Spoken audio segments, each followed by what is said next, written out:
এক বড় ভাই আমার এই যে সালামি দিছিল, আলহামদুলিল্লাহ সে এখন দেশের বাইরে থাকে। ও গত বছর একটা সিনিয়র আপু আমার সালামি দিছিল, তারপর পরে ওনার বিয়ে হয়ে গেছে, জামাই বিসিএস ক্যাডার। ও গত বছর আমার এক মামা আমার সালামি দিছিল, ওই মামার এখন পুলিশের চাকরি হয়েছে।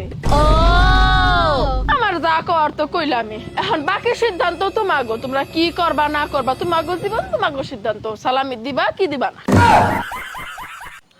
চাচি কত, এক গাছে বহু ফল, গায়ে কাটা কাটা, পাকলে ছাড়াও যদি হাতে লাগে। আচ্ছা এটা কোন ফল?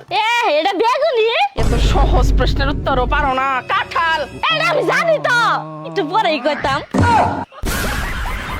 মা, গ্রামের এতগুলা মহিলা আমার ধইরা মারলো, তুমি আমার পাশ দিয়ে গেলা, একবারও বাধা দিলা না। মারে, যে কাজটা আমি করতে পারি নাই ওই কাজটা তারা করে দিছে, তা করে কাজে কি আমার বাধা দেওয়া ঠিক হইতো? পুরো জাতির উপর থেকে বিশ্বাসটা একবার উঠা গেল গো চাচি। কিছে 3টা ফেক অ্যাকাউন্ট খুইলা আমার জামাইরে মেসেজ দিছিলাম, আমার জামাই কয় 5 বছর আগে আমার বউ মরে গেছে গা।